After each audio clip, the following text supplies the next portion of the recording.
Hello, Sarah. We're just getting started and we're waiting for people to trickle on in. So, Sarah, what campus are you from? Are you talking to me? Yeah, I feel like, yeah. I Sorry, I know you wasn't popped sure. in. I'm immediately like, hi, Sarah. Um, I I can't remember the name of the campus. We moved there last year from LaGrange, so I'm Oh, trying to think. okay. Are you at, is Um, it called Northeast or South? Those are the two ones that had the most people moving around. um, I don't know. What church I is it started at? Is that Farmdale? Hillcrest. It's Oh, okay. Hillcrest. Yeah, I think it's called, I think they're officially calling it Northeast, Okay. It used to but be yeah, something Hillcrest. else, I I gotcha. think. So I'm all Mhm. confused. Don't mind me. No, I understand. I understand. You're from Louisville, so I understand that. So you're in my network. So, or in my like neck of the woods. So, Okay. all right. All right. I won't keep bugging you, but I'm just going to run through some intro credits. I was telling everybody else, homeschoolers were notorious for running a little bit behind. So I'm going to do some like intro stuff while we're waiting, see if we have any stragglers. So it is handy. I know a lot of you are on the go or in the car cooking dinner, things like that. But it is handy if you do have your catalog handy. Jamie Riggs taught me the tip of taking notes in my catalog during these sort of walkthroughs. And so I use my catalog sort of as like a landing spot. And then throughout the year, I actually refer to it and try to remember the things that she told me earlier on. So let's see. I think we kind of did like some intros as people came in. So we have some people from way out west, out by Hopkinsville, and we have some people from Lexington. So I don't think we have anybody all the way out from Ashland or anything, but we are recording this meeting, so who knows who might watch it in the future. So I'll give a little intro about myself. So I am Krista Bottomley, if you're unaware. I am the Kentucky book rep. I almost said Pennsylvania because I was the book rep there.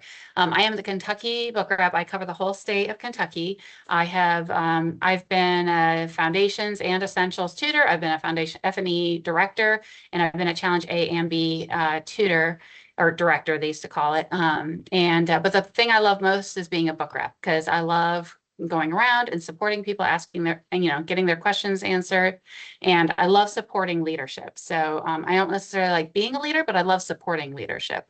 So that includes like all the directors and the tutors, but also parents, just because you are leading family. So I feel like it's pivotal that all leaders, even if you're just leading your family, that you have support. And I love doing that. These are my kids. So this is my oldest. She is 23 and she'll probably pop on the call a little bit later. She's 23. She goes to St. John's College in Annapolis, Maryland, which is a classical school. She's about to graduate May 9th. She is doing great.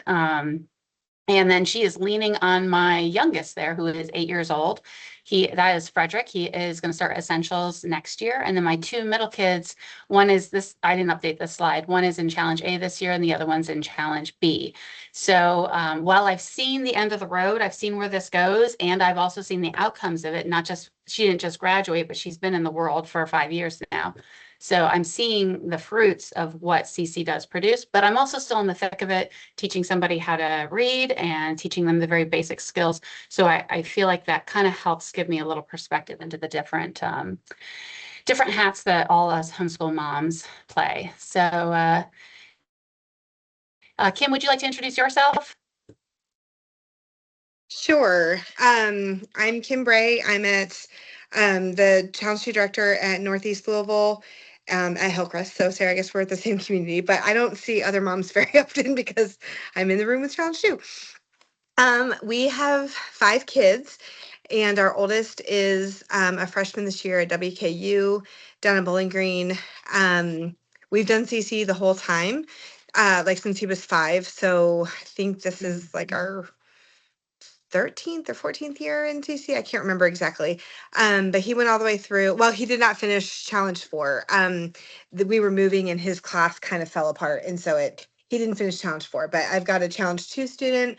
I have 3 more. My 3 younger ones are in foundations, and 2 of those are in essentials too. Yeah, so that's a little bit about us. Yeah, so you've got that great Yeah, you've got that great Mhm. perspective as well. So, Yes. and that challenge for sometimes part of the reason we do these calls is because we find that if parents aren't equipped and don't see the path ahead, and don't have that vision for the future and see where it's going, things do kind of fall apart. So these are important calls. I am recording this so people can you can send these to other parents to help kind of maintain the integrity of the program going forward as we're trying to graduate our Challenge 4 students out. And we do want them to have a class. So hopefully these calls will be helpful with that. So this is our meeting agenda. I know we have a lot of directors on here with a ton of experience, but we also might, who knows who's going to watch this call. So we are going to go a little bit over the vision of CC just to establish why we do what we do. And I am going to go through it really, really fast though. So if you want like the full thing, you can always give me a call or watch the Foundations video recording, because I do go in depth about this. So flying through that, everybody, this should look familiar, and I'm going to go really quick, but the modern education's method is to put mankind at the center, whether it's the student's goals for his education, the parents' goals for their education, or the government's goals for what they want to produce in education. The student is at the center. So a vocational training is at this. When everybody says, "What do you want to do when you grow up?" or says, they say to you, "What do you want your student to be?" Like things like that. That is student-based. That is a man-centered view of things. I'm going to slide through all these, and classical education is different in that we put God at the center. And we also, because we believe that, we also believe that all the subjects, since God created all this, every area of study, that means everything should bear his fingerprints and should point back to him. So in classical education, everything we study should glorify God and teach us more about him. So bear that in mind as we're going through the CC, like what we're doing in Challenge 2 and 3 and 4, etc. Those things are all directed to bring glory to God and help our students see God in all of creation. That means when they go to college, that they will be safe, whether they are standing in front of a professor teaching Marxism as if it's, gospel truth, or, preaching about the philosophy of Nietzsche, that they should be able to they should have a biblical worldview to see God's fingerprints even in that and through that. So again, everybody's pretty familiar with the trivium at this point, and so trivium, as we know, means 3 roads. There are 3 different ways in which we learn things, and we generally go through them in a progression. So we build up the grammar, which is basic knowledge. Then we move through the dialectic, where we try to figure out how the different pieces of knowledge we have all fits together. We wrestle with it, we ask questions, and then we get into the rhetorical stage, where we start using the information and our understanding for practical application and to share with others. And then we say that bearing fruit in wisdom. Now, while these things do correspond to a child's natural development, and it's hard to say children when they're challenged too, because they're kind of becoming young adults, but even though they naturally want to be in this rhetorical stage, or if they're kind of like still a little dialectic, but they're starting to be more rhetorical and start wanting to express themselves a whole lot. But a lot of times we need to still back them up and help them understand that, yes, you want to express yourself, but that doesn't mean you have all the grammar that is necessary. It doesn't mean that you've actually connected all the pieces of information that you have to really be able to express yourself in wise ways. So we're still kind of training them through that. For example, my daughter, even though she's graduated, we were having a little talk about some political things going on with like immigration and various things, and she really wanted to express herself. And I had to kind of pay, there's a portion where we listen, then we are ready to sort of at the right time interject ourselves and say, okay, let's talk about some of the grammar. What does this mean? What is this thing that we've been talking about? Can we define these things? And we back it up. Then we have a little discussion. How does that relate to this over here? How is this immigration policy relate to this immigration policy and immigration from different areas of the world? And then we can start getting to the point where we can be more rhetorical. So they haven't grown out of this stuff yet. So we need to keep that in mind as we're looking at Challenge 2 materials, both the program, like what we're teaching, and the resources that we're using to teach these things. We need to still keep these things in mind. We need to not forget what our goals are.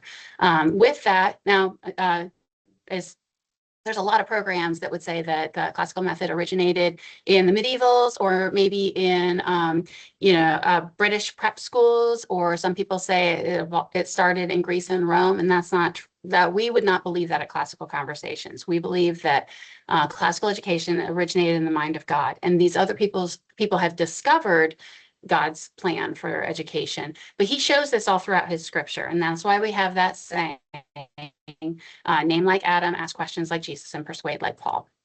All right, I'm going to skip through quite a few of these. Just in the interest of time. But a lot of times when people get up to like challenge 4, some people do start dropping away and start thinking, why are we studying so much about the ancients when we get to challenge 4? And as we go along, why are we studying pagan religions and things like that? And this is a really good podcast that I recommend. Also, St. Augustine's Confessions in book 7 there. He talks about the significance of why we study these pagan cultures. And Virgil's Aeneid is really a poignant example of that, of how we see God's fingerprints. Even the pagans saw little whispers of his imprint on creation. So let's see. Most of you know who Lee Bortons is. I'm going to go through this, and just keeping in mind our mission is to know God to make him known, not to get great SAT scores. Though I think that classical education does produce that, our ultimate goal is to know God and make him known. So bear that in mind as we're going through things. CC's vision statements have, these are all on page 5. I strongly recommend, especially if you're newer to CC, that you do go over these pages, because it's very important to know if you are handing your child into a program, especially these latter years of, basically high school, you need to know what the mission is behind the organization that you're entrusting them to. And these are the standards that your directors are held to, and the leadership in your area are. So our new core values, like we've just made them a little shorter and more succinct to help remember them, are to pursue truth, to embrace stewardship, to act with courage, to preserve freedom, and to do hard things. These are important because honestly, Challenge 2 is a hard year. My daughter found that, but she also found it was one of her favorite and most rewarding years. I think it is a really exciting year, and I think Kim's going to talk to us about that. But it also does take some courage to stay the course and to get through all, high school is when people start doubting themselves, wondering, do they have what it takes to actually, if they want to go, if they want their students to go to college, it takes a little bit of courage. And I strongly recommend that you ask the Lord. We pray to God about our finances. We pray to God about a lot of decisions, but sometimes we forget to pray to him about simple things like, is CC where you want my student? And if the Lord has told you that, yes, he wants you in CC, I strongly advise you to then step forward in courage and stay the course with that. So, all right, so I'm going to scroll through a lot of these. Remember, our core pillars are that we are a Christian organization, we are a community-based organization, and we are a classical organization. So community-based means that we do things both for the broader, for CC communities, like our little local community, but also our community within our home. That means the parent and the student need to have a community there, and the family overall needs to have a community where we're sharing these ideas with one another. And then there's the overall community, and I think my daughter can attest to how much she has found that when she left CC, she had a whole broader community she never realized when she traveled overseas and found CC people all over the world, that they have a like interests and similar experiences that they can share and bond over. All right, I'm going to scroll through the core values. Again, that is on page 5. But these are the things that your leadership are held to as standards, and that we also ask our students to hold to.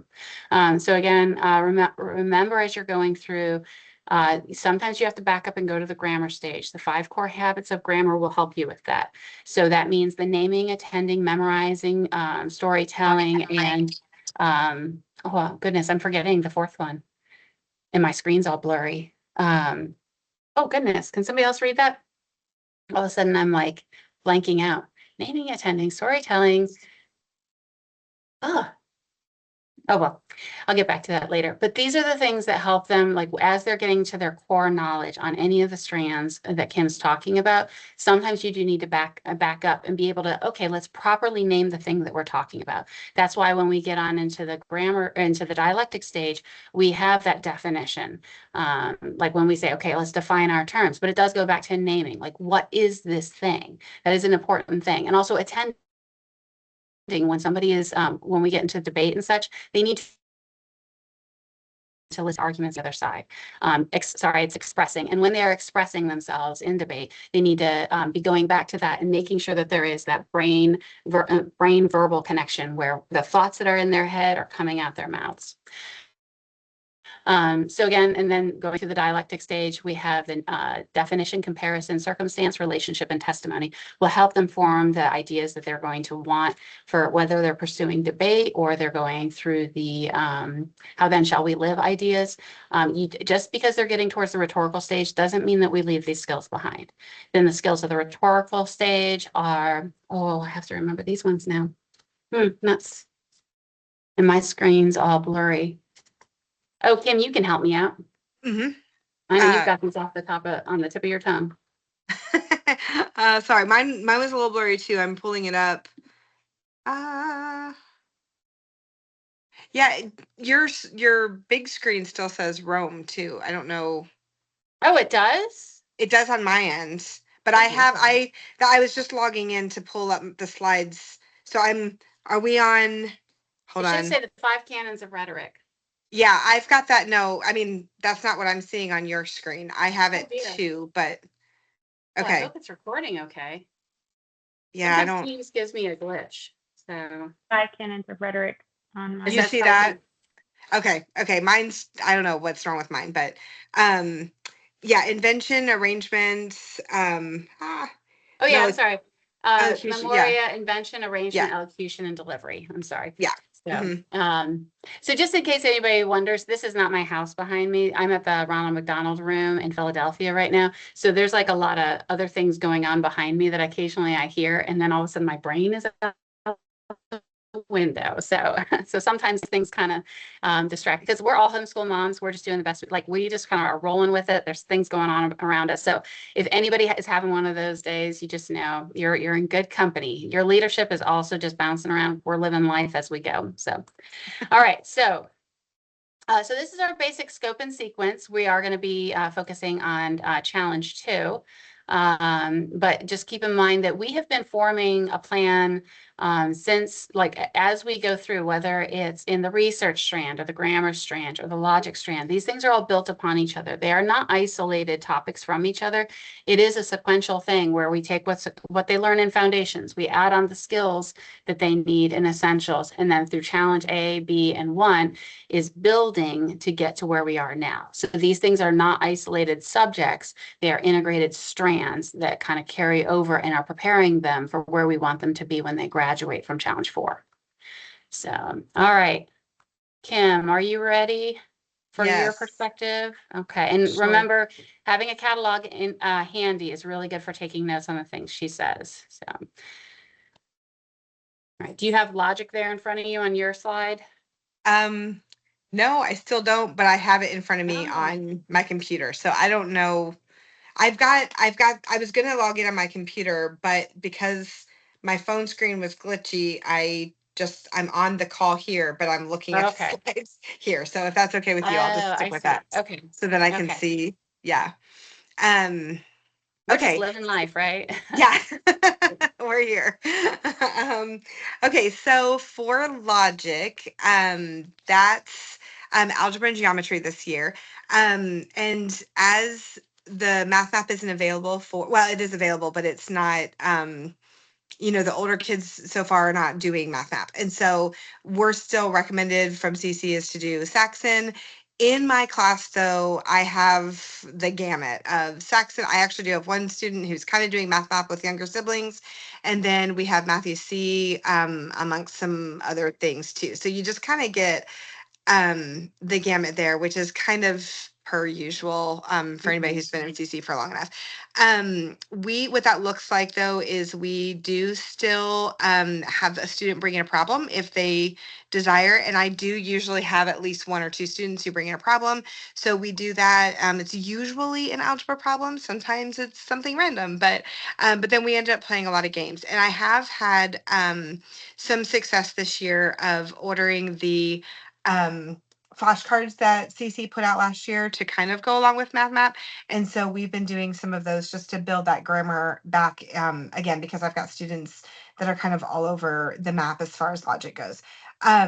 So we play a lot of games, and we do the flashcards as well. Yeah, so that's kind of what our logic looks like.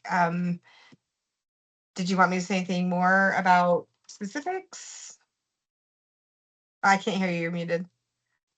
That's pretty, and that's a pretty typical experience of people Yeah. for in the logic strand. Since people kind of are all doing their different curriculums, so there's a lot of directors they introduce a problem and then they have a discussion over it, and they're using the core principles. I think it'll be really interesting though, and I'll talk further about this, but with the algebra cards coming out, that will be interesting for people to be able to like distill what are the common principles that Matthew see in Saxon and, Right Start Math or whatever else, that these things all have in common. So but yeah, Mhm. that's one of the reasons that we've done the Math Map, is to help bring people back on the same page. And in other communities throughout the state, some directors are still using kind of the schedule of the Math Map and say, okay, it's addition and subtraction week, so that's what we're going to discuss, but just doing it at a higher level. Oh, now we're doing matrices. Let's discuss who knows what matrices are, things like that. So Mhm. different areas are doing things like that as well. Mhm. All right, and then on to grammar. Okay. We are in Henley Latin 2 for both the first semester and the second semester. And in my opinion, this is where I feel like we're starting to see the hard work of A, B, and 1 really bear some fruit.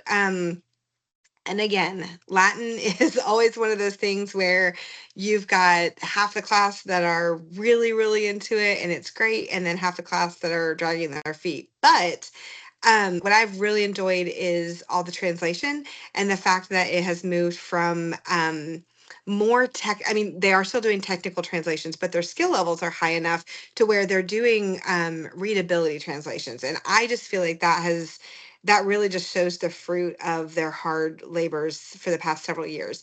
I mean, it's not easy for all of them, but I just have found that it feels more fruitful this year. Right now we are finishing up. We're on week. We're getting ready to have week 23, so we're finishing up the Helvetian Drive to the West, and then we're getting ready to start some. Well, now I can't remember. I've got it all done, but anyway, I can't remember what comes next. But it's been really great to talk through some of the history and the cultural components, and I feel like we're starting to see where the grammar strand interacts with some of the history that we've done, and even as far as like in the reasoning strand where we're talking about Meno and Credo, and we're just starting to see the overlap of philosophies and with history, and I have really actually enjoyed the strand a lot, and my students seem to too. So we typically have like a map out, we're looking at things, we're talking about the whys and the hows. On CC Connected, there's the Latin snippets that I utilize every week, or most weeks. Most weeks we have a little bit of time to do that.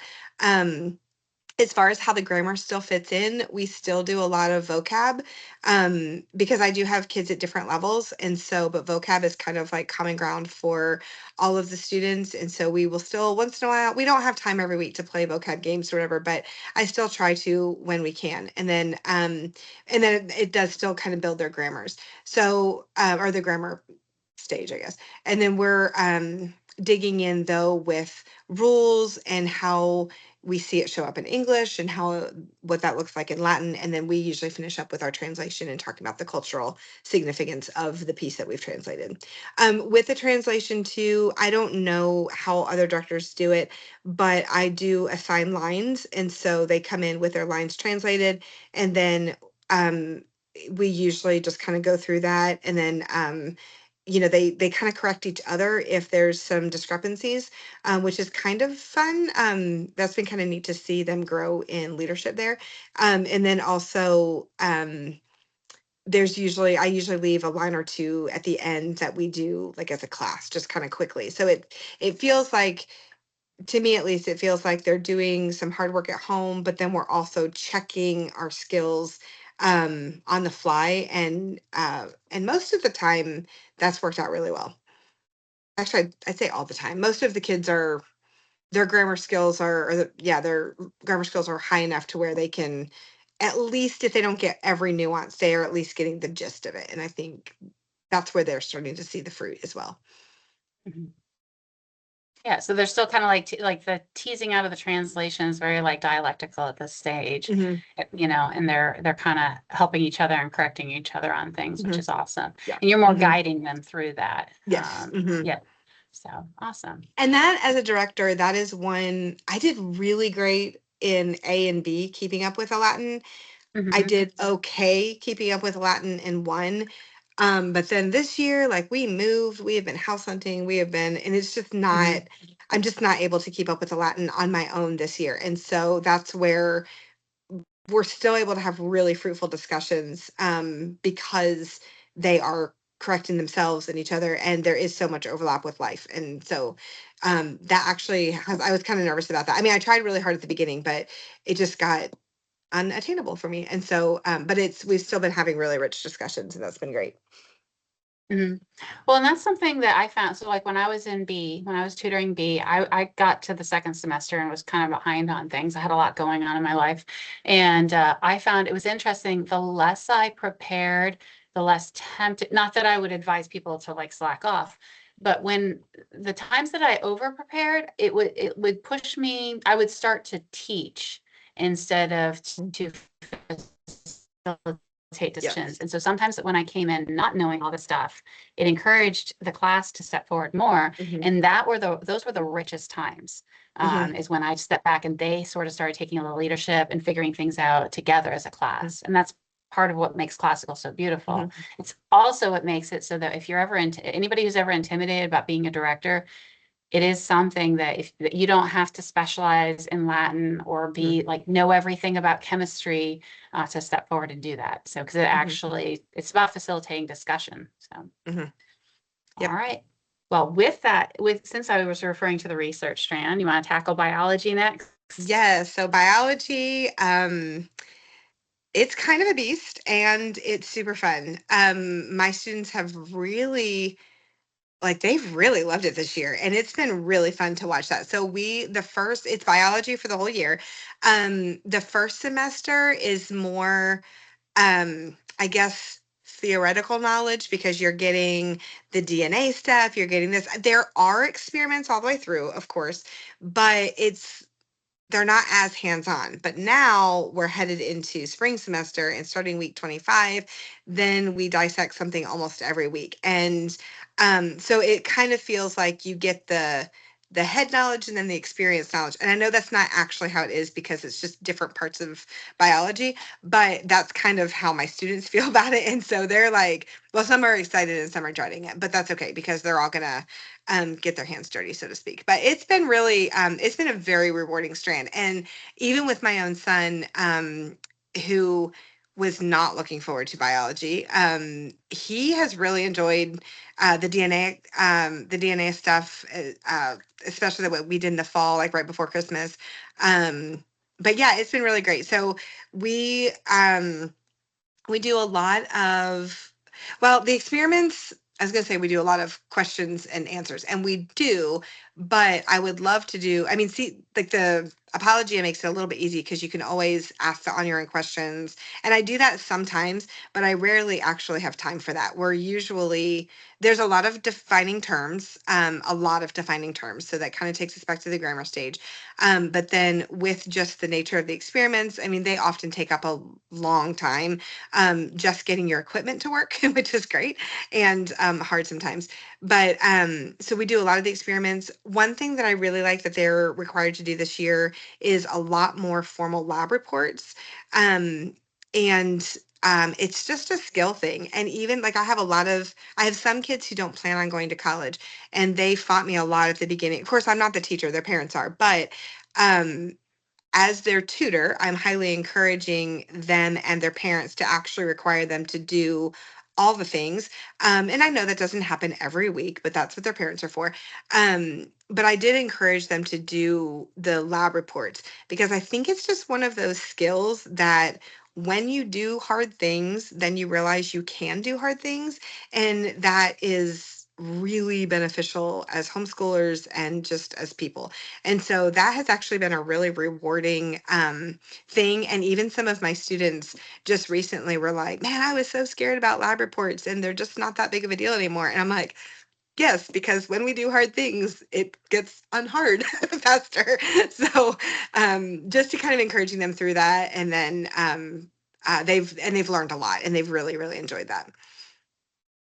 Yeah, that's awesome. And that is the thing that if I were homeschooling at home by myself, the I've Wouldn't do always it. appreciated both in foundations and what going on up, especially in challenge, is just getting to the science experiments in the labs every week. Being able to do that in community is just such a help. Because no way was I going to have time at that stage of my life. I had young children, more young children, obviously, but like dissecting a cow's eye or dissecting a cat, that just wasn't going to happen.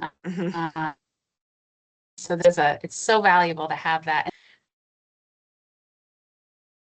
with other females and some aren't. So they kind of help each other along with that. So yeah, that's awesome. And yeah, the doing hard things, you were so right about that. So, okay. All right. So how is reasoning going for you guys? Reasoning's great. We really like it. Okay, so reasoning in the spring semester feels so easy after doing traditional logic for A, B, and the first half of one. So we're done with traditional logic now. Now that it is a little tricky.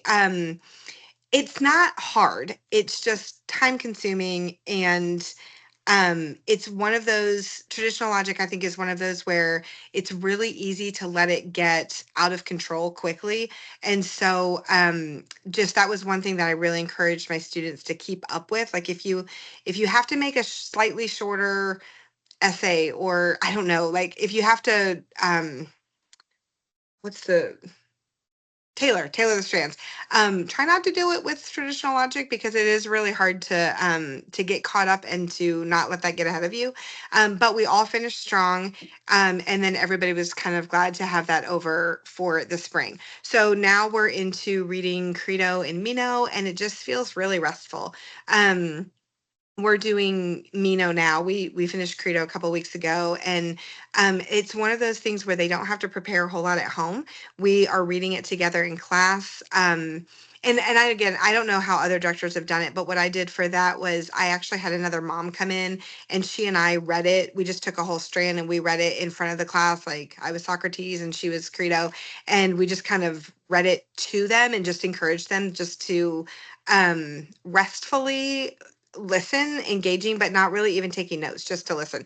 Because then throughout the course of the next couple of weeks, we reread it slowly, breaking off portions of it, and then we asked questions and we really interacted with it a whole lot. And that has generated a lot of discussions. Each week they're asking themselves and other adults in their life different like value questions. So right now we're talking about virtue with Meno, and we're talking about, what is virtue? Can virtue be taught? And so they're asking their parents, they're asking a pastor or another trusted figure, and then like maybe someone that they know who's not a Christian, just to get different perspectives on that. And then they are answering the question themselves at the end. Also, and we talk about those in class, but then we're just kind of reading through it slowly and talking about you know how we can form virtue in our lives and how we can learn it and how it can be taught. And so I just think it feels like a restful strand, especially after the fall. And so, but it's been very enjoyable and it's produced some really great discussions. Well, and the students, if I remember from when my daughter was in this stage, they're starting to get a little bit more, like their minds are kind of opening in a new way of like engaging with, I mean, this is like getting into philosophy a little bit more. And so they're starting to wrestle with some bigger, broader, more abstract ideas. So they're kind of easing into that, and it's coming right at the right time. So.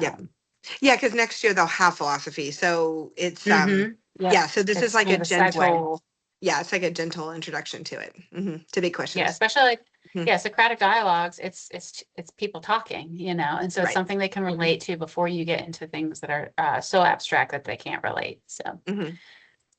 all right. So exposition is there's a lot going on in that Yes, this there's year. a lot. It's super fun. I was a literature major in college, so this is like I love Oh, British literature and I've read it all and it's great. And it's been really fun. And in the spring, it's student led. So mm, that has been very fun watching their leadership skills develop and they have done fantastic. So I led all of the discussions in the fall, as per you're supposed to, and you know and with the expo strand I can't remember exactly how many books they have. It doesn't matter, I can come up with that later if we need I it, but think it's like it's not 18, is it? I mean, it's a there's a lot. lot. It's Yeah, 18 sounds familiar. There's a lot. um but they're reading good 16, books. 16. 16. Okay. Okay. Yeah, So wow. most weeks we most books we have 2 weeks to discuss, but there are a couple then you only have 1 week to read them and write on them or discuss. You don't write on every single book, but most of them you do.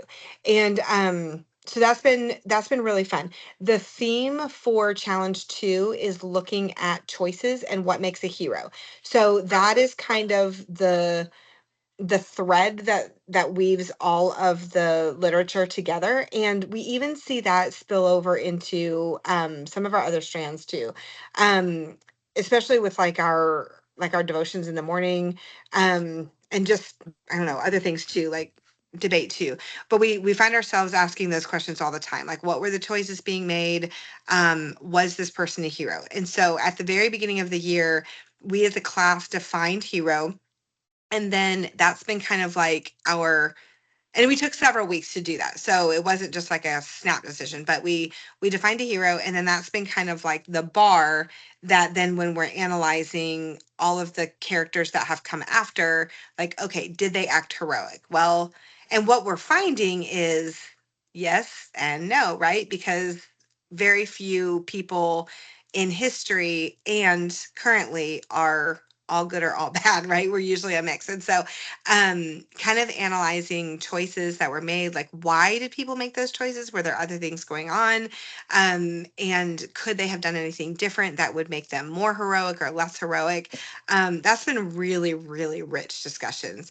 And I think where what you said is like their minds are starting to open up. I see that a lot in the expo strand, where I think where they would have been tempted just to write someone off as good or bad at maybe last year. Mhm. Now their understanding of historical events and their understanding of the complexities of human nature and their understanding of choices and how, yes, we make choices, but choices aren't always ours to make. It's other things affect our choices, other people affect our choices. And then if we're pursuing God, then we have to make the choices that we believe that he's leading us to, and when we don't, what are the consequences? So we have had some really, really fruitful discussions, and then leading into the semester, or in the spring, I only have 6 students in my class, so I'm still leading some of those weeks, but the student-led discussions have just been really well done. And they have really, I've encouraged them to take the 5 common topics and to at least base some of the discussion around those and ask questions.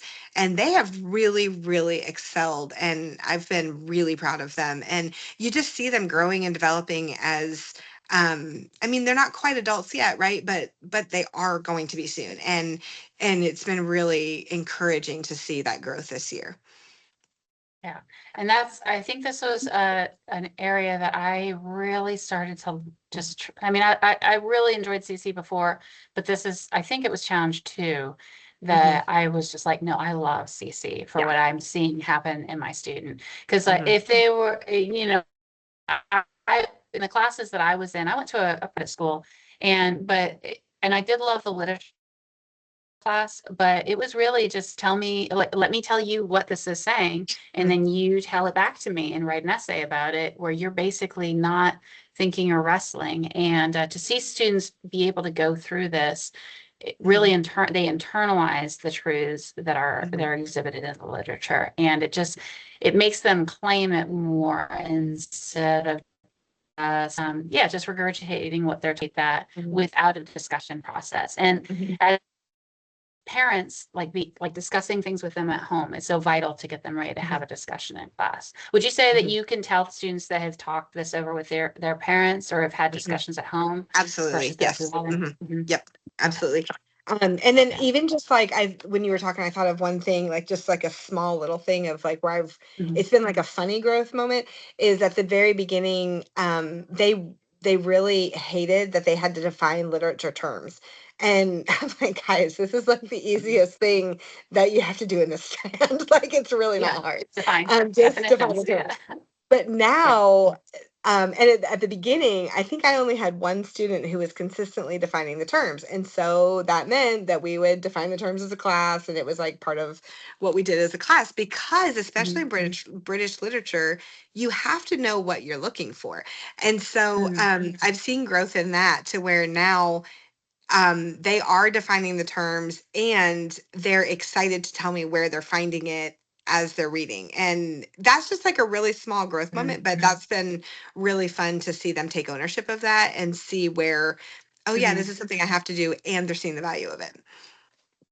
Yeah, yeah. And so well, other programs or me and my, private school, I think we read most of these same books, but it's not the subject. Like British literature is the subject that we're using to learn classical skills and learn how to discuss. So it's not just about the subject matter. So it's not just like, oh, I've already read like Tale of Two Cities, or oh yeah, I took a class on X. It's like, yes, but have you learned to think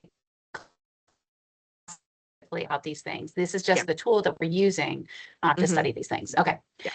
All right. Yeah, I love it. And I just absolutely, this was a big year for us. So, all right. But also, so was debate. We also love debate. So tell me how that's going. So Western cultural history.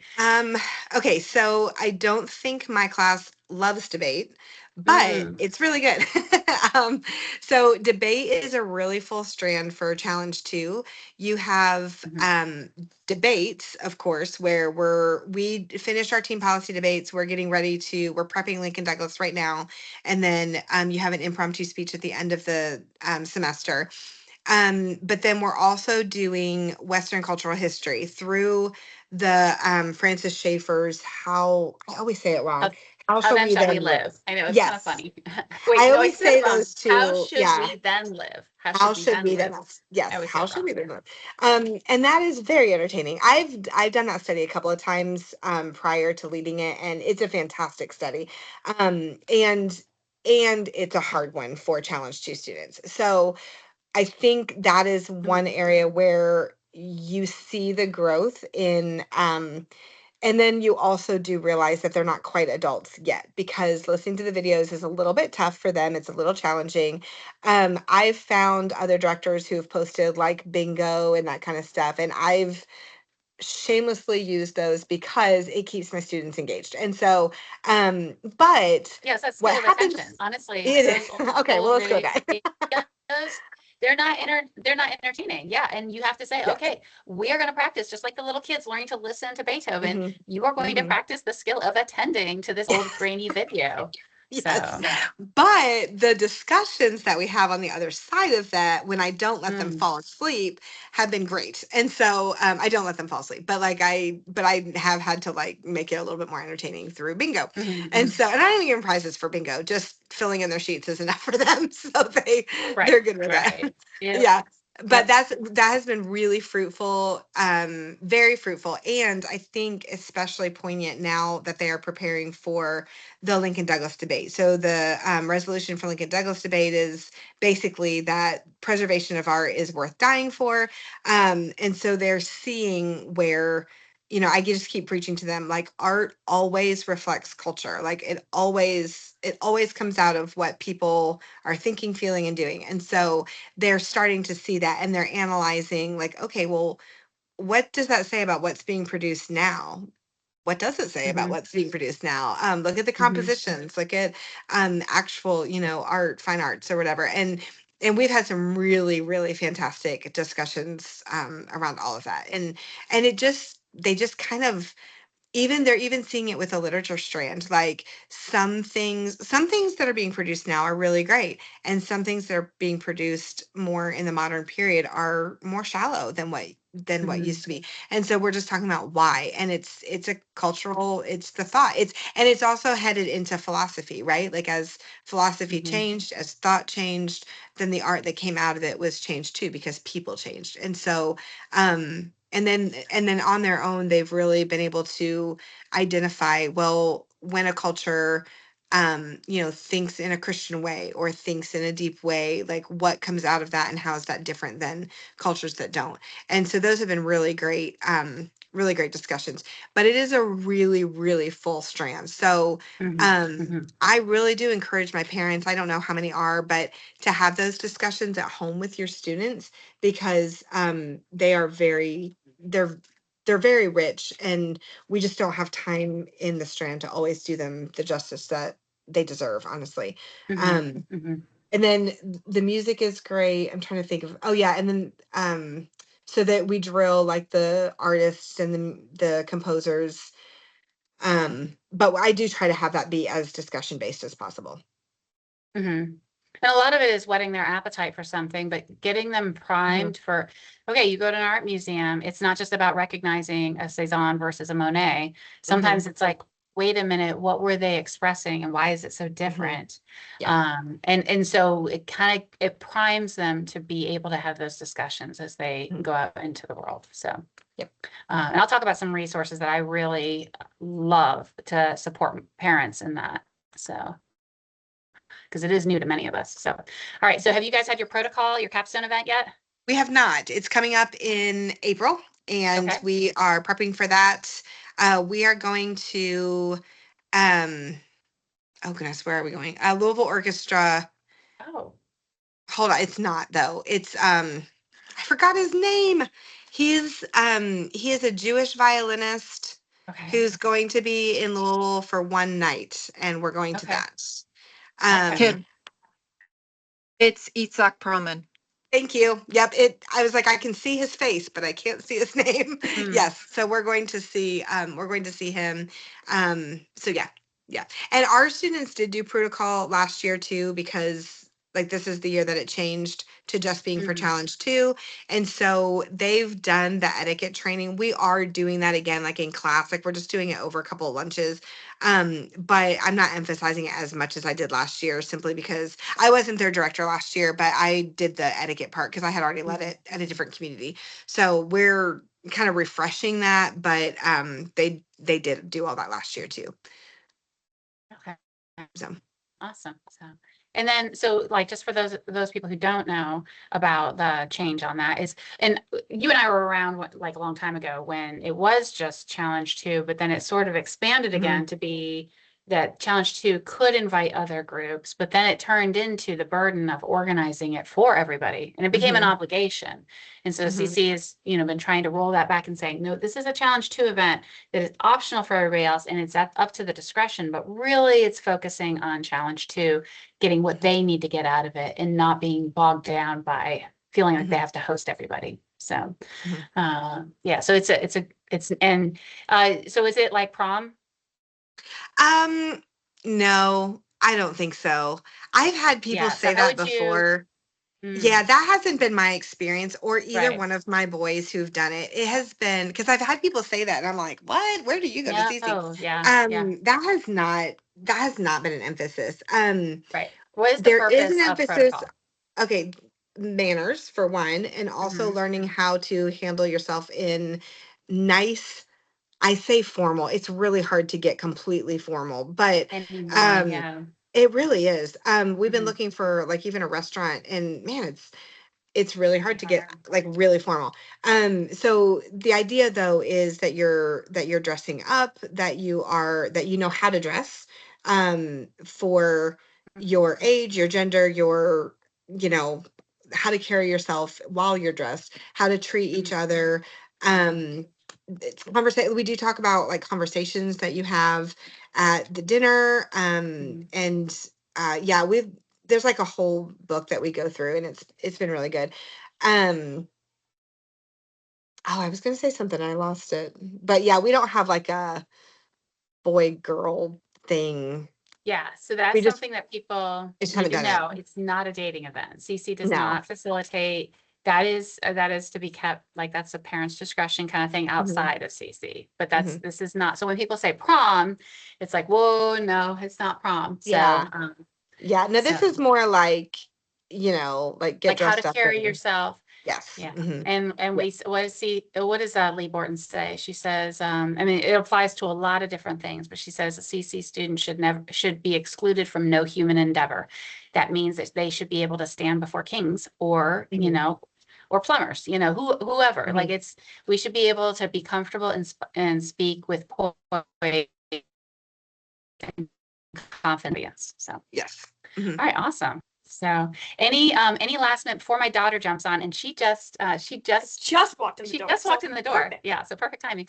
Do you have any last minute tips like how students can not get bogged down, or what are some, you already mentioned that not to get to push through on that logic, not get behind on Mhm. that, not to scale that too much. Also the Yeah. reading. There's a Yes, lot of right. reading. Reading, I mean, I think that everything is doable. I do not think that any of this is beyond, I do not think that it's too much. Okay. I will Mhm. say that.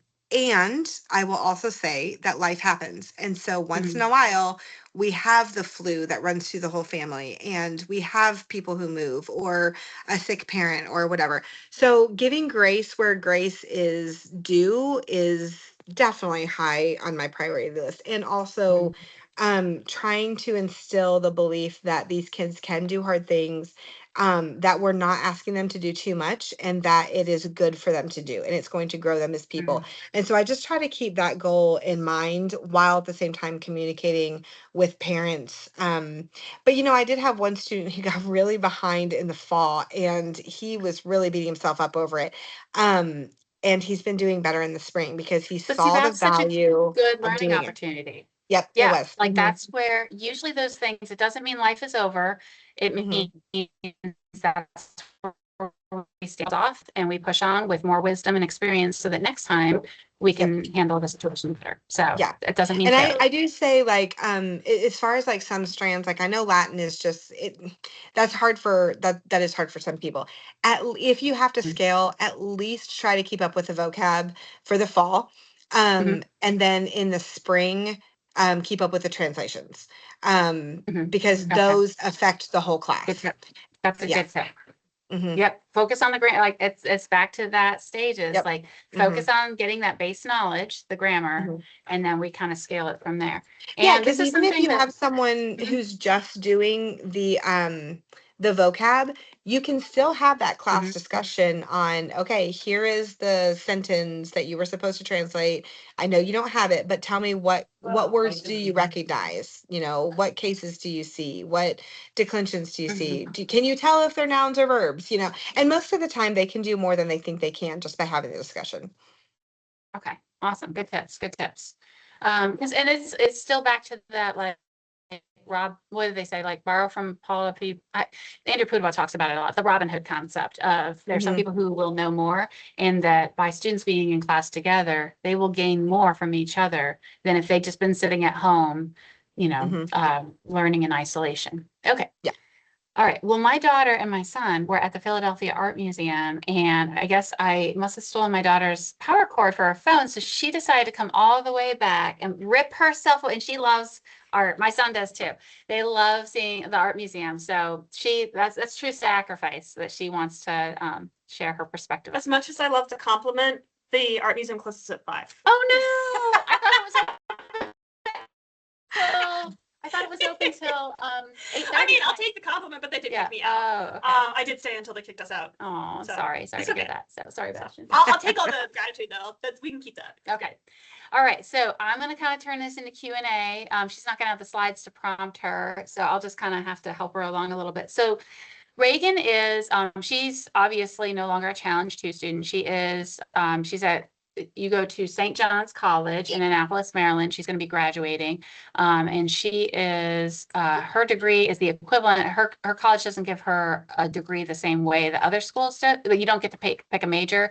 But what's your degree? What is it technically? So basically, I'm going to CC for college students. But it's work. They're actually changing it now. They're getting it reaccredited to a triple in philosophy, classics, and natural sciences. So my work is about half math and science and about half language, Greek and French, and philosophy. So, and English, we do English too. So I'm doing CC over again, but more in depth because we're older. Now, wait a minute. What is it like? What do people who graduate from a classical school like that, what do they do with their life? They sit around just poetry or what? Well, the funny thing is we kind of do anything. I mean, we have alumni everywhere. I'm going to go work in DC. There's a lot of Johnnies, we call ourselves Johnnies, a lot of Johnnies in politics, and they become lawyers and some become doctors. Okay, got all those. And then you have Johnnies that are like clockmakers and are doing environmental stuff, or are, I mean, really anything under the sun.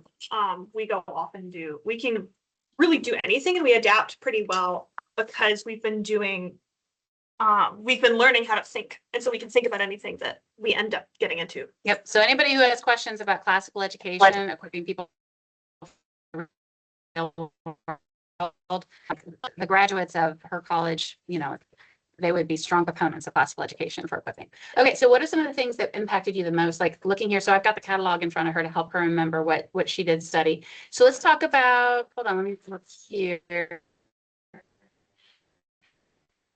So, I'm wearing Pemberley from Pride and Prejudice. oh yeah, that's right. Okay, Yeah. so all right, tell me. One of my favorite books. Yes. This was not on purpose, by the way. I took off Okay. my coat and looked at the camera and was like, oh, how about that? All right. So all the books. Do you remember all the books? Kind of. So this is my favorite year of CC. It's great. I think it's fantastic. Pride and Prejudice is incredible. Tale of Two Cities is amazing. Beowulf is amazing. In fact, I don't see anything on here that I don't like. I have the catalog. So reading all of this literature, which is like you're in the earlier years, especially like A and B, you're reading like adults don't read like Amos Fortune Freeman. It's a good book, but it's not an adult book. But these are actual adult books made for adult audiences that like you're beginning to be able to handle as you become an adult. And these are books like I reread them now. In fact, I read Pride and Prejudice for class last year, and I really loved digging into like what's happening in the novel, but why the author's making it happen and what the author is trying to say. Reading intentionally with a pencil and a stack of sticky notes was super helpful for Challenge 2, and also Challenge 2 taught me how to do that. Underlining things that I think are important, and like finding passages that I'm like, we could really talk about this, learning how to ask a question about a text instead of being like, wow, I think Mr. Collins in Pride and Prejudice is so funny. She is. Turning that into what is Jane Austen trying to do? Why is she making him humorous instead of just like really annoying or frustrating, or somebody you want to get off the page as quickly as possible? Why is he in it at all? If he's is it really that the centerpiece is Elizabeth and Darcy, or is it that like there's this other? Why are there more relationships in the novel, and are they foils to the original? A million places you can go. And you really start to think about that instead of just being like, they are. But you can start thinking about things better. Okay. I'm gonna go in circles. And then you had to write a paper about most of these, right? Probably. Yeah. Yeah, I we remember- wrote like a paper a week or something. Yeah, We wrote yeah. a lot. And she did do the CC Plus program, which really it provided additional accountability for her, because sometimes there are some students like Reagan who appreciated sometimes having outside feedback besides just the director and mom wanting to have a little bit a professor was grading her papers and giving her input. How about the debate strand? How did you feel about the How Shall We Then Live? Marvelous to Behold. What did you say about Marvelous to Behold? Can I back up? Yes, you may. I'm sorry, I'm Go gonna ahead. back up. I remembered about writing papers. Writing papers also was incredibly helpful. I got to college, and let me tell you, there are people in the world who cannot write. And I love them and they're great. They're my classmates, but there was a significant difference between the amount of writing that I had to do through high school and the education in writing that I'd had and the way I was taught to think about language versus what people in public school about. And so it was just really helpful for me coming into college. No, I did not write a stock LTW paper for college. I think I did my first time. My professor was like, that's not going to work very well. But the adjustments that I needed to make in order to make it flow better in my college paper were relatively minor because I'd been writing so much that it really went well into writing for college and writing generally. And my command of language was had been refined a lot, I mean, I'm not that great at language, but I had been taught very well by the program. And she's about to present her senior, how many pages is your senior? I wrote a 40-page senior thesis, which was fun. And she has to defend that pretty soon. It's So, great. I'm defending it next month. yes. All right. So would you like to talk on Marvelous? We don't want to go on too long, but do you want to talk about anything in the debate strand? How then shall we? Oh, well, We can talk about how should we live. Yes, I would love to do that. This is my favorite year. So when I graduated high school and college, I took a gap year, which I highly recommend, and went to L'Abri, which is where Francis Schaeffer, he kind of started it up. It was his house in the Swiss Alps. So I went and lived at Francis Schaeffer's house with his great-granddaughter and a bunch of other people. And you spend half the day working and half the day studying, and you're in the Alps. So I'm sitting there reading the Bible and Francis Schaeffer and the books I brought. And overlooking the. I'm in the Alps. So I read. Well, but Caesar, yeah, okay, sorry. So yeah, the story she's mentioning is I am sitting on a Swiss mountainside overlooking the Alps, and I'm reading Caesar's Gallic Wars, and I look and Caesar mentions this mountain pass in front of me because he marched right through the valley directly in front of my face to go Vercingetorix and fight in Alesia in France. That's how you got there. So yeah, that was But great. Francis Schaeffer and How Then Shall We Live has really ignited a fire in Yeah. her, So as you can see. So, and then Marvelous to Behold, you said you love that. did. It's kind of brought out a lot of your love of fine arts and kind of primed you for that. So, anything else? Because I don't want to take up too. Debate? Oh, not Uh, debate. Other debate? Where's debate? We Well, debate. yes, you debate, but we don't have a text on that. But so she ended up, We debate. she did, so team policy and Lincoln Douglas. You like debate so much I that, did NCFCA, which is I forget what it stands for, but it's a national debate league.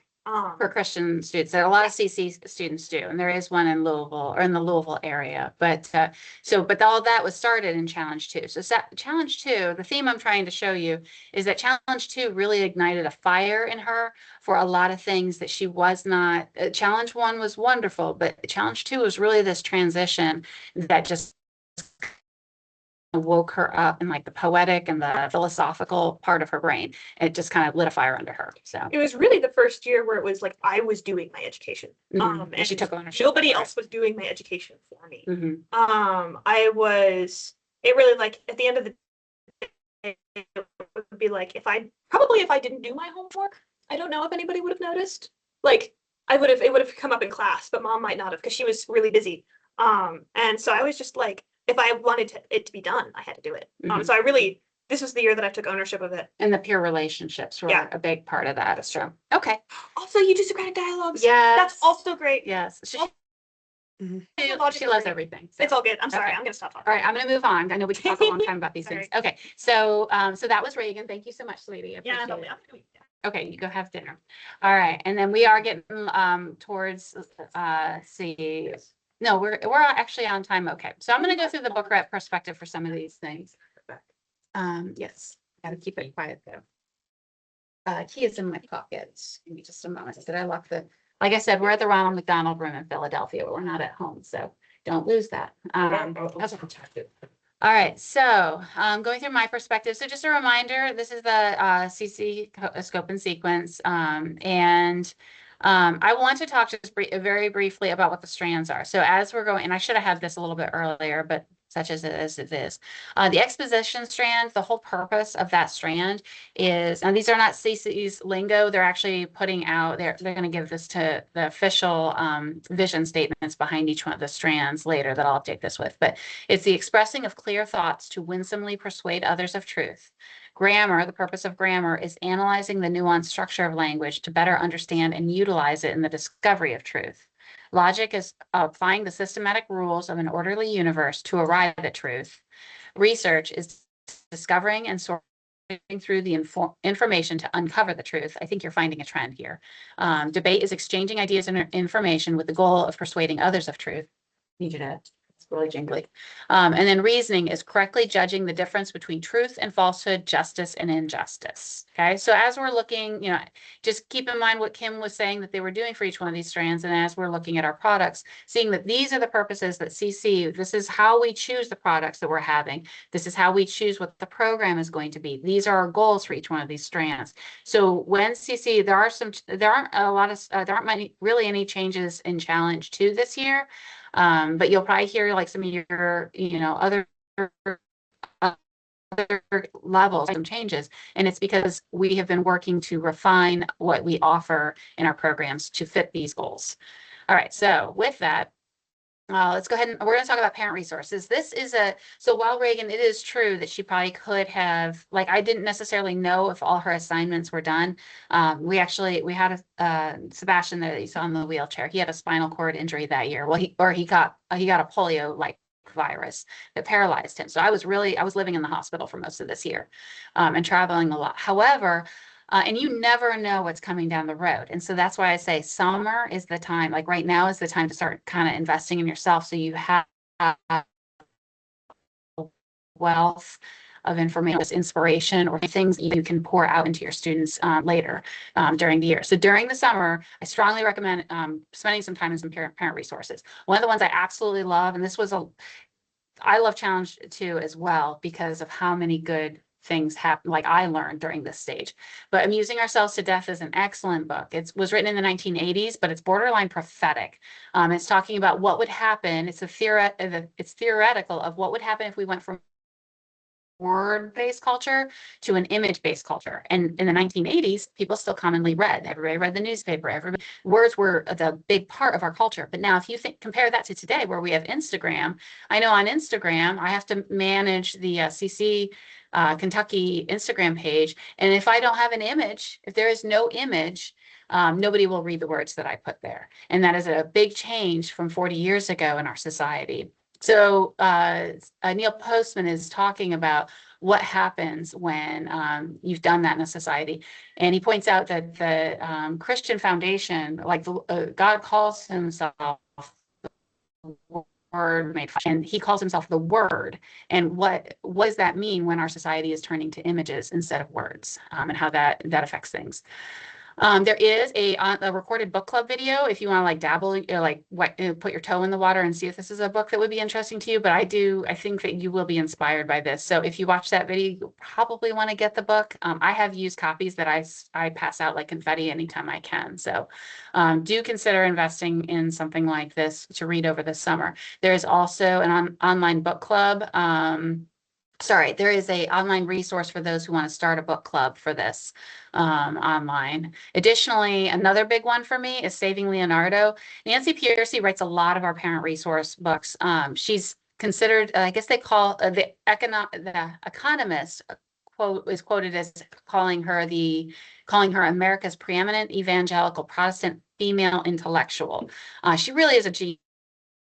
And she was a student of Francis Schaeffer, so she very much understands. A lot of her things are assuming some of the premises that are in How Then Shall We Live, and so what she does, this is sort of like an intro into Nancy's writing, and it's because part of it is it has a lot of pictures, but she is looking at how visual and auditory and images, how the fine arts, but also music, how fine art is actually a representation of philosophy, of the philosophy of a culture. And it was like an easy way into that. There were big ideas that Nancy Pearcey writes about in the book Total Truth, for example, which I strongly recommend. But this was a nice stepping stone into that for me. So I both Amusing Ourselves to Death, Enslaving Leonardo, and then there was one additional book. I'll see if I remember that later, that I read over the summer that made it so when my daughter started talking about these things, I was able to engage in a conversation, even with all that I had going on. And it kind of gave me that bedrock of understanding so that I could pour into her and help her discuss some of these ideas. So I do strongly recommend those. Nancy Piercy also writes, like I said, Total Truth. She writes Soul of Science, which I hope that you read to get ready for Challenge B. She writes Finding Truth, Love Thy Body, and The Toxic War on Masculinity, along with a whole bunch of other books. And I just recommend all her stuff. Humility is another thing that we recommend especially for leaders at this stage. That is just Andrew Murray classic. We did a book club over the summer about that. I know some of you guys might have attended that. All right, so for logic, let's talk about the resources for logic. Obviously, a lot of us, the Math Map is being used mostly at the younger levels, but I do know some parents who are using it at the older levels. Even if it's just getting your hands on that little chart there that you see and seeing how math is broken down, so that it's in a way that we can tackle it in a systematic way, that's a good thing to do, which is as you're going about and having discussions with your students about math. There is a new set of flashcards out specifically about algebra. I talk about that and a number of other things in the new Product Blitz videos that I have out. You can find that like on my YouTube channel or on Instagram and Facebook. I have links to those videos about those. All right, so research. Now the student lab report handbook, I think a lot of you probably already have that. I advocate people getting that in Challenge A because it helped us a great deal with science fair. But this, Kim, would you say that this is helpful? Like, have you guys referenced this at all in like getting ready for the lab reports and such? The lab report handbook. I'm sorry, I was trying to pull up the slide for it. Is that what you're talking No, I about? Or the hear you. journal? Yeah, so the lab report handbook. So the journal is really just a quadro book with some guidance. Right, so that's what I was gonna say. If I I don't would think that consider one. that to be optional. Like some people like it, some people don't. I have a student that loves the official things, but Okay, it's really optional. But the handbook, I know yes. people love that. Some people love it, and some people really just haven't opened it. Do you guys use it much? I have like half and half. Okay. I thought it was great. Like me learning how to like walk them through like doing it and just even I thought it was really easy to use. I thought it was worth the money. Yeah, that's why I was confused because I was like, we don't use the lab journal at all. But yes, I don't think my son uses it very much anymore, but he definitely did when he first started using lab reports or started writing them. Yeah. I thought they made it pretty easy. And we find if we get stuck on something. Yeah. When we get stuck on something, we pull it back out. So yep, that's exactly how we've used it. Like we used it for the first two, I would say, and I did like take it to class and we kind of looked over it in class together just to like because my students just felt intimidated. But now that they're doing them, now they're like, oh, this is not so bad. So yeah, so like it's more of just now we're using it like if we need it. And it's a good authority. I found, so I had a very easygoing, my son that was just here, he was pretty easygoing, wanting to listen to me when I told him how to do science fair. Or my daughter, she was pretty willing to listen to me on that. But I have a third student who's coming through that I almost need that as an authority to say, no, somebody besides me says to do it this way. And so we use that to sort of bear the brunt of it's an authority for us to use and a good reference tool. So I feel like it's like you do it all the time, but when you want it, you want it. I'm the same way. And that's how I treat the guide too. Because like if I say, hey, do this, it just doesn't carry as much as a parent, it doesn't carry as much weight. But if it's in the guide, then it's like law. Sorry, and so guide says so. Yeah. Yes. Sometimes we just need to have an authority, a hard wall to put our backs against, Yes. And then for biology, so the Apologia, we have our Apologia textbook, and there are a number of different editions floating around for all the Apologia. Anybody having different editions that it messed them up? Or I know biology, it's been a while since they came out with that, so most copies. Yeah. In fact, this is the same one that Oh, I'm sorry. I think we're glitching and sorry, I didn't mean to talk over you. No, go ahead. Yeah, this is the one that my older student used too. And so, I don't think this one's been updated in a while. So all of my Okay. students have the same one. This hasn't been an issue at all. Thank you. Okay, and then we don't sell this product, but I know they have their lab report, or they have like the big spiral bound student books. Do you have anybody using that in your class? CC doesn't sell them. Apologia sells them directly, but Oh, I don't think I do. I okay, know that when my older son was like, I know he did not, but someone in his class did. But I'm okay, just trying to think. I don't think anybody's using it now. Not in okay. my second son's class. And people are pretty hot and cold about those. So I have some moms who, for accountability, they Mhm. want to be able to open a page and see that it got done. But it is workbook formatted, and it's not as classical as like Okay. working the problems in a notebook. So there's pros Yeah. and cons there. I know that when we were having a rough year, I think it was for chemistry. I think I bought one of those to help out, but I didn't buy it the next year because I didn't really care Mhm. for it. It wasn't really classical, Yeah. but it is there for moms who just need a little bit of hand holding structure to it. So we don't, but CC does not sell that, just FYI. CC doesn't sell that. That's just a product that some people have used. So, all right. So Mhm. then reasoning strand, you need to have the words aptly spoken. So Mhm. if you, in previous levels, if you remember, the words aptly spoken are optional for many of the levels. They're not optional for the short stories. And they, like the British, we'll talk about the British literature one is optional, but this one, you really do need to have this because it has all Mhm. their readings in it. So just don't get mixed up. This is one of the ones that you do need to have. Wait, can I ask you a clarifying question on that? Because Yeah, go I ahead. think that is on CC Connected too, isn't Yeah, it? you can also, I Okay. think it might be, yeah, because this is all stuff in the public Mhm. domain. And somebody who really wanted to, you could, I mean, you could print those off and you can actually try, and I've known moms to actually try to go dig up, and this and that and kind of chase around.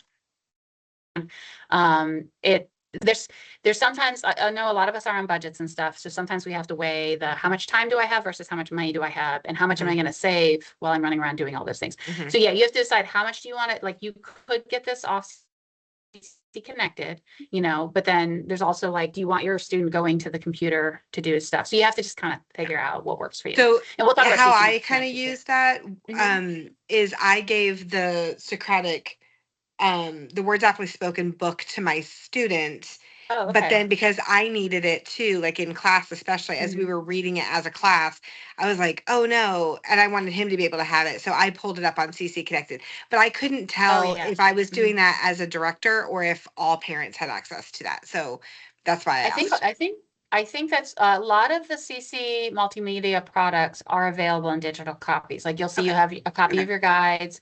Now we can't do that with like the Memoria Press here stuff because we don't own that. But Mhm. most of the stuff that we put out is available in some format on CC Connected. So Okay. so with that, so like Traditional Logic is a Memoria Press product that we do carry. That will eventually, just have heads up, eventually we are phasing that out as we are going to be putting in our own Logic series. But for now, we're still sticking with this. Do you find that the videos are very helpful? Like what of those, because there's, you have your teacher guide, you have your student guide, and you have your Um, answer key with the quizzes, and you have your DVD. What's necessary and what do you think is optional? okay, so I think it depends on how much logic you've done. We Okay. did all of the logic for A, B, and one, and Mhm. I remember that we did use the videos for B, and I believe we used the videos for one. And We did the not need B to videos are use, excellent. yes, So and yeah. we did not need to use the videos very much for this for Mhm. traditional logic 2. I feel like it was slightly easier to figure out just by reading it, and that was one strand. Like I usually pick one strand to do with my student, and like for the year, that was the one Mhm. that I've picked the past couple of years, and so we did do that one together, but that was not, I don't, I think there was only one chapter that I remember needing to pull the video out, and it was helpful. For the rest Okay. of it, we were able to pretty much just read it and work through it together. Okay. So I would say, in my opinion, the videos for 2 are not necessary unless you haven't done much logic. Then it might be helpful. Mm, But if you're coming into Okay, the okay, program that's- new, then it might be worth it for you. Okay, that's been about my Mhm. experience. Yeah. I'd agree with. And like quizzes and test stuff, like, do you have people that use those, or sometimes I buy them, Sorry, you and cut out sometimes I didn't. which So the part are you asking? tests, Oh, quiz and test packet, 'cause, yeah, like, that's we don't always 50-50. use those. Yeah, we don't Yeah, always use them okay, either. Yeah, that's 50-50. I mean, I alright, have them, and as long as he did all the work, I didn't usually have him do the test, but I have kids in my class who are doing the test. mhm. So yeah, I think that's just up to you. And it kind of depends also, like, some parents really want there to be a A grade. yeah, a grade. Yeah. And so, and we'll Mhm. talk about transcripts a bit. Yep. Struck and White's Elements of Style, this is really not optional. And my daughter carried hers to college. I had to buy a new copy. Yeah. It Mhm. is really useful, and you'll kind of want to have It is. that. Mhm. The rhetoric tables, we have just always, in the beginning of Challenge, we bought all our trivium tables. So I can't remember which ones we used in which levels. We just kind of always had them floating around, and we did use them a lot. I would say, but I think that I would not consider it necessary I by any agree. means. Yeah, I felt like Mhm. the debate one I think was more helpful for me as a Yep. mom, but this one I was like, this is nice, but it's not, I didn't Mhm. use it as much as some of the other ones. So Yeah, okay. and I think that depends on your kids too. Mhm. Like my first son did use the tables more often, but he's more of like a big picture. He likes to kind of see it all out. My second Yeah. son going through it, like I'll point to it and he doesn't use it really. It's just yeah, I think it's a good tool, but it's in my opinion, it's not necessary either. And sometimes the visuals, like that is another thing, like my younger son, the visuals really, really help him. But for my Mhm. daughter didn't really need that. Right. So Yep. it's just, you got to think about if somebody's struggling and they really like to see things like a graphic design of a concept, like that might be helpful, but it's not, that one's not as necessary, I think. Mhm. I Yeah. do think the debate one was incredibly helpful. In fact, I thought it was so helpful that my daughter had one and I had one too, especially like when I was trying to track what was going on in the debates and like what order Mhm. things went in. I use that a lot, but I think there's also a lot of printables on CC Connected that could Mhm. stand in its place. Yep. But I just liked having this because Yeah. it was durable and I could just whip it out of my purse Mhm. and reference it. And we used it at tournaments because, like I said, we did that tournament stuff. So Mhm. you do need to have Marvelous to Behold. That's a beautiful product you'll want anyway. Like Great. I Mhm. just want that. Like she stole that from me and I ended up buying my own copy so I could have my own. Classical Music for Yeah. Dummies, do need that. And that one has Mhm. a CD with it that you do need that. Am I right?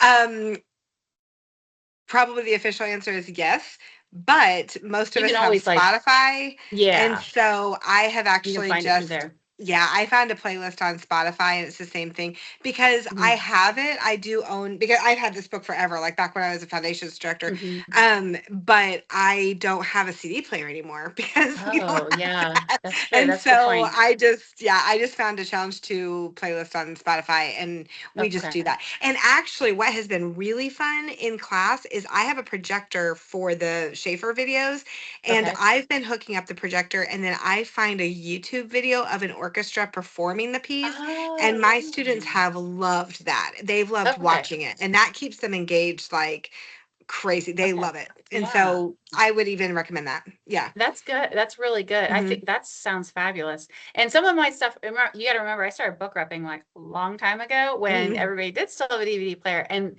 so parents would buy or get a used copy from somebody and not realize it didn't have the DVD. But nowadays Yeah. with Spotify and whatnot, Yeah. yeah, we've got other There's things. anything else. Yeah. We just do Yeah. YouTube or Spotify. Yeah. So the rest of these that we have here, like Gift of Music, How Then Shall We Live, the book, you need to have, and then State of the Arts. That's a good one to read as a mom, but it's Mhm. also like reading the Saving Leonardo will help with you that a lot. But the Mhm. DVD, those are available. You don't need to buy that. That's the Yeah. directors buy that, but it's also on CC Mhm. Connected, so you can see all And those videos.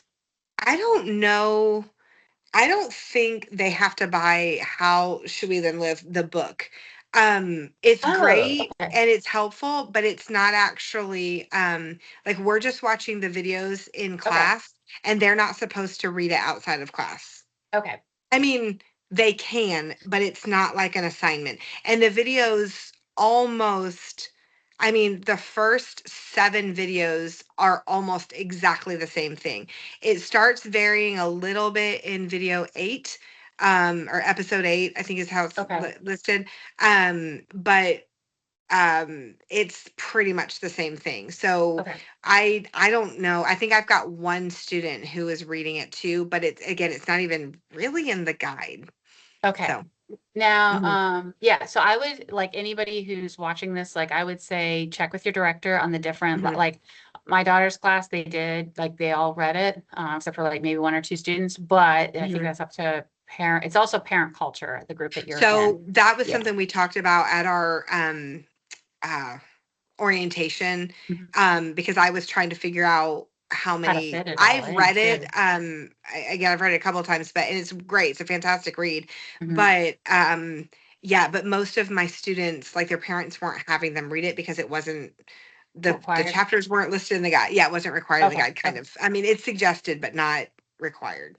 Right, So I gotcha. yeah. So, Hmm. yeah, and so I felt like as a mom, if I was pressed for time, like I would read that if I had, my fairy tale dreams, I would read that over the summer along with State of the Arts and Gift of Hmm. Music. But if I Yes. was like really cramped for time, I would get Saving Leonardo instead, read Yep. that. And that kind of covers a little, it's like kind of dabbling in each one of those 3 books. So Hmm. that's kind of how I feel about that. Yep, I So. agree. All right, so Latin's pretty straightforward. Everybody's got their grammar already, their answer key. Hmm. If you like the trivium tables, you already have those. Hmm. Do you need Castle's Latin Dictionary yet very much, or that's more like challenge 3 and 4 is what I Yeah, find. we don't, there's been a couple of times where we've, but it's really been like our extra stuff. Like Yeah. we did something for Hobbit Day.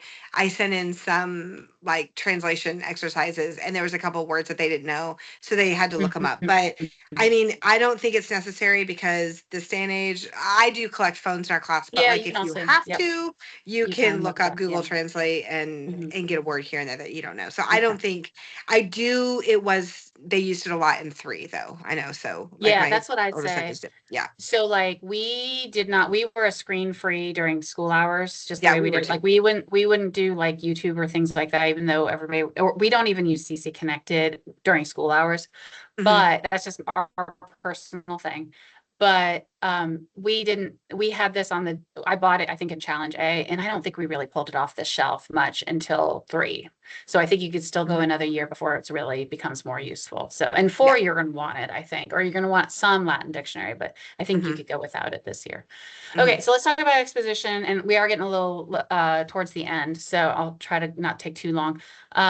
So British literature, again, with words aptly spoken. Now, this one is optional, but I think it's really, unless you want to read all the books with your student, it's going to be hard to engage them in a conversation, and because the conversation is really important. So if you want your student to be prepared for classroom discussions, I think that having this to kind of help you along as a mom and provide you with some questions that can initiate discussion is really helpful.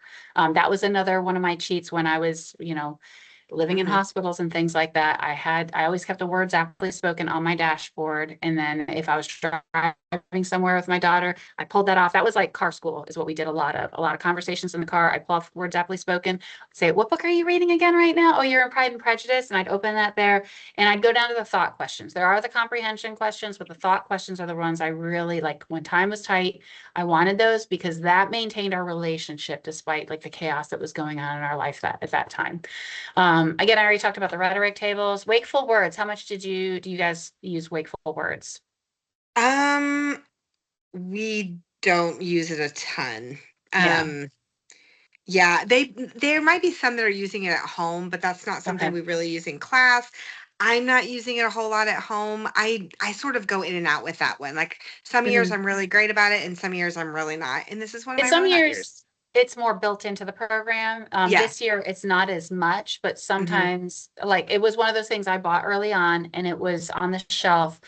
But I used it more than Castle's dictionary, but it's not a big year for that. So Hmm. if you haven't bought it yet and if you have to whittle down your cart, I think this one could go.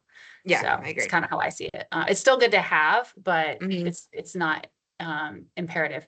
Okay, so obviously there's a lot of books to buy. A lot of us like save money by buying the used books, Hmm. which how important is it, do you think, that the directors that the students have the same edition or have the same copy of the book when going through?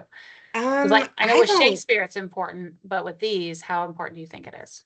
I don't think it's important at all. The only Okay. time that maybe it came up was with like Beowulf, where you're looking at certain lines, and then like That's a there was, translation too. yeah, that So that one would that's- be a little bit more important because I did have a couple of students that had different ones, and so it was just a matter of like, oh, where are you? You know, Mhm. but the rest of it, I'm kind of just like looking through. Um, that yeah, I mean, like we didn't. Me personally, I didn't even have the English Mhm. poetry because I said I was an English major, so like I already had Mhm. all of these books, and they're from my college days. So like Right, most of yeah. them I didn't rebuy. Now, I would say if you don't have, like the English epic poetry, if you don't want to have to go chase down all those, like I have a Yes, lot then of it would be great. poetry books on my shelf. Yeah, so, Yes. and then what Mhm. about, so there are some people who absolutely love the Copper Lodge versions for the annotations, and there are some people who are like, take it or leave it. Or some people are right in the middle. They're like, I love it for this book, and but this book, I didn't feel like it was as helpful. So what do I'm you think trying. about Copper Lodge? Okay, I'm trying to look real quick to see which ones I have Copper Lodge of. I think the only one that I have is, um, oh no, it's not Father Brown. I've got the. I was thinking Father Brown is Copper Lodge, but that's not. That's Alice in Wonderland, isn't it? Yeah, Alice, Um, I know that one's yeah. heavily annotated, and so is Okay, so like Pilgrim's I actually don't Progress. have any because I already owned them all. So like Yeah, okay. we All did them right. before these came out, Copper Lodge. So I actually don't have any of those. Okay, so what I would advise everybody doing is either like, so everybody knows I have that pop-up bookshop, a shop that's going to be at my house where you can see all the books like in person. But then also when you go to Practicum, open up the Copper Lodges and leaf through them and say, okay, which ones are heavily annotated, which ones are important. For example, like Pilgrim's Progress has a lot more, and same thing with Tale of Two Cities, have a lot of annotations because it's helping you understand the culture of that time, because there's things that might not make sense to you, or like words are used in a different way a long time ago than they are currently used. So I would say look through those. But I think you can get through along just fine with an old used copy that you get at the library's rummage sale or something. But some people love them, and some people they just do without them. So just keep that in mind as you're going through. That's another, like, choose your budget and decide what you need to go through. Are there any books that are,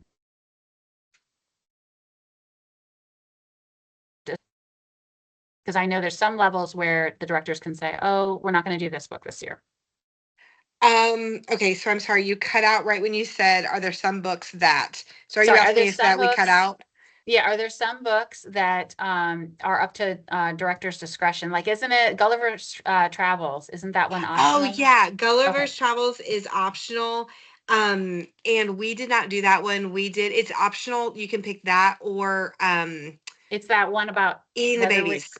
Yes, eating the babies. So this is That's the one we did just, because I love that yes. essay. So, and yes, now you will find, Yeah. so for anybody who doesn't know, what is that essay called? A Modest It's Proposal. a modest proposal. Mhm. You need, Yeah. like, do talk to your director about that. It is a Yeah. tongue-in-cheek essay that is written It's sort of for but shock you value. won't, I mean, it's like such a great example of satire that, I mean, and it's Mhm. just so like in your face. So I just felt like we're talking about satire, you can't not do it. But most of Right. my Yeah. students knew the idea of it before, and so it wasn't a shock. But I had gotten some feedback from well, I have her younger sister, and apparently when she was Mhm. into, like the older sister was into, like she was very bothered by it because she Yes. didn't quite understand the satire. So I Mhm. did check with parents before. I mean, I said this is what I would really like to do and here's why. Mhm. And I did get feedback from all the parents, and then it went really well in class. Mhm. But I would probably, especially if you have any sensitive students or Mhm. maybe students who don't really like they Or don't sensitive really get parents, you know. humor. Yeah, sensitive parents too, but yeah, Yeah. or like Mhm. where humor is a little, like maybe a drier household might not Mhm. quite get what's happening. But Yes. Yeah. my class was great with it. So yeah, so as a parent, or if any directors listen to this, that is a conversation that needs to be had, and make sure that nobody should get caught off guard if that's going to be read, because it's over winter break, right? Am I right? Um Or it's no, it around was in that the time? fall. It Was was, it? Okay. we did it in the fall. Yeah. Okay, so make sure I that can't you're having a remember what school. discussion about what you're doing and understand the purpose behind that. Yeah. Also, Passage to India is about a rape. It's a modern day parallel to Kill a Mockingbird. So that's the purpose behind that. So just be aware of some of these things when you're going into the books. Make sure that you're having a conversation with your director and are Mhm. like ready for these topics. And the kids are getting to a point where we can start addressing some of these things Mhm. and have these more mature conversations. But that's going back to that words aptly spoken. That's why this is, to me, this is why that's so important. It helps me guide my student through this. A student should just, some of these books, a student should just not go read and be like, check, I've read this book and I know all what it's about. They might not really know what the book is about, like Animal Farm. They might not really understand what's going on there. It's not a story about animals. It's a story about politics. Mhm. So that's where I feel like the words aptly spoken really kind of Mhm. comes into its own and helps me. All right, so I'm going to talk about, so my daughter mentioned, oh, I wasn't doing LTW anymore because we've spent 3 years doing the Lost Tools of Writing, and all of a sudden it disappears. One thing we haven't been the greatest at CC about is letting parents know that this is a book that we have that is meant to help prepare students for more academic writing. There is a book club guide. I know a lot of parents, especially like in the Lexington area, Jamie Riggs has done a great job at promoting this book. Parents do this over the summer frequently, and there's like book clubs about this, about how to do the academic essay. So this is something I recommend. The book club guide is in CC Connected for downloading. All right, with that, I'm going to talk about CC Connected a little bit, and then we'll go ahead and wrap it up with parent questions.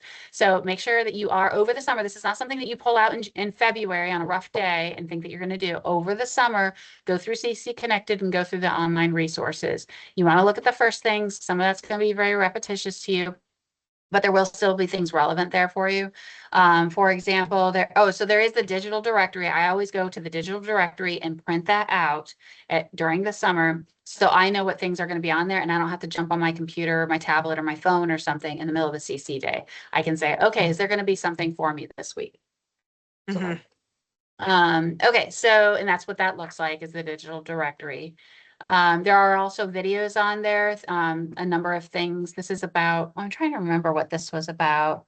It was talking about, it's sort of like goes along with How Then Shall We Live, I think, but it's not that video. But just another screenshot of a shot of some of the resources. Also, do go on to, so that was the book rep, so that was there was the bookstore page, then there's the CC Connected page, and then you have your standard classicalconversations.com page. If you go all the way down to the bottom, you'll see there is a blog. There's a over the summer, talking about if you trying to figure out credits for different levels, also what to do if you're just jumping into CC right now and you haven't had foundations and essentials or any of the other earlier levels. You can share that with people in your class that maybe are just jumping on now. There is just as a reminder, there are transcripts that can be done through CC, and CC has it. So it's basically preloaded. If you're in CC, or sorry, if you're in Challenge 2, you can kind of just click on the stuff and it automatically feeds into your transcript. So it's a little more user-friendly than our old system that we used to have. We do have transcripts made easy. I use that to do my daughter's transcripts. It worked great. Transcripts don't need to be as complicated as people like to make it sound. It really is. And school districts don't overall challenge you. You're not going to get interrogated before, the Sanhedrin or something about whether or not their work was good enough. Another reminder, CC concurrent enrollment there is a good website that kind of explains that. These are the credits that they can get. My daughter did do some of these, and we found that it was really good. For the one, it kind of depends on the professors that you get. So I've heard mixed reviews. Mhm. I think that you can ask for different professors from SEU. My daughter had a great experience with the Composition 1 class. The professor was tougher on her than I expected, but that was good for her because she needed to experience that.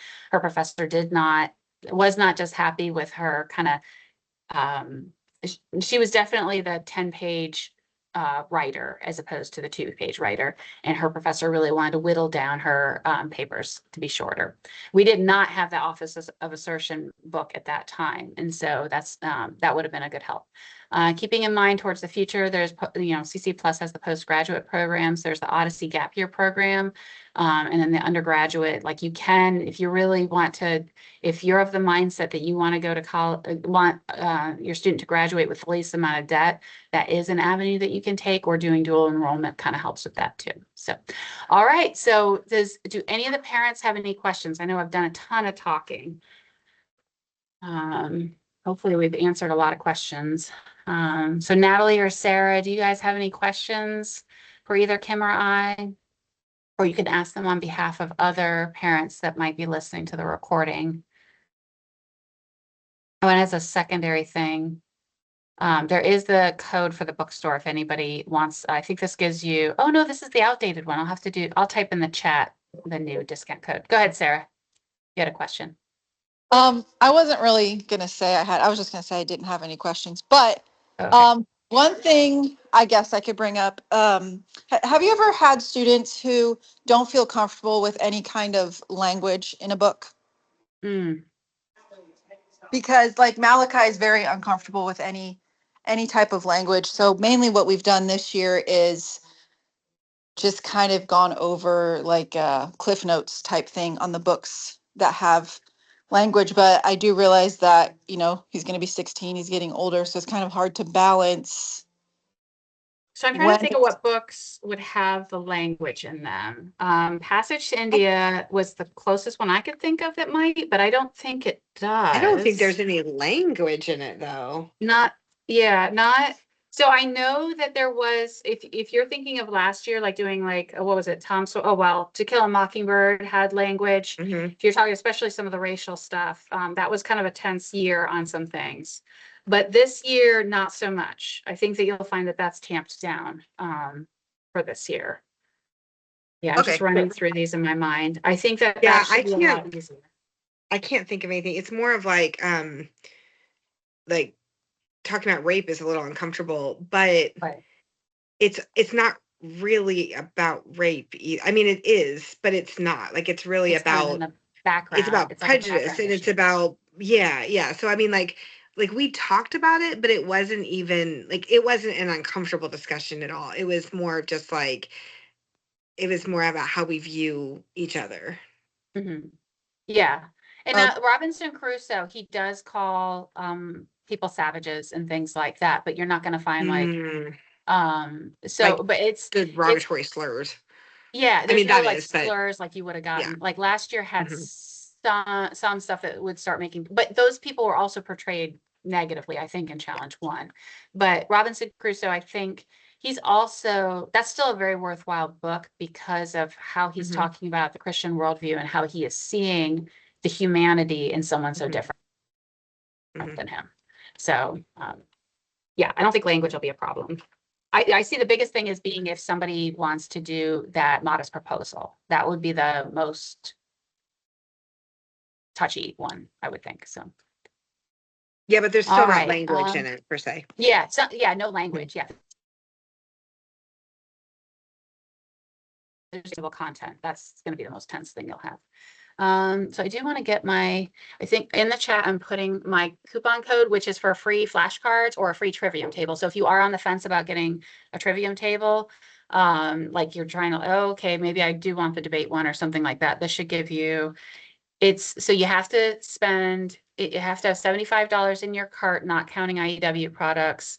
And it has to be before March 31st. So it doesn't work for the spring sale. So just so everybody knows, the spring sale, there will be serious discounts on all the new products as well as all MathMap. So all MathMap products of the levels, not the flashcards, but of the levels will be like I think it's 25% off or something. It's the lowest that price will be. So anybody, especially if you have like challenge A and B students.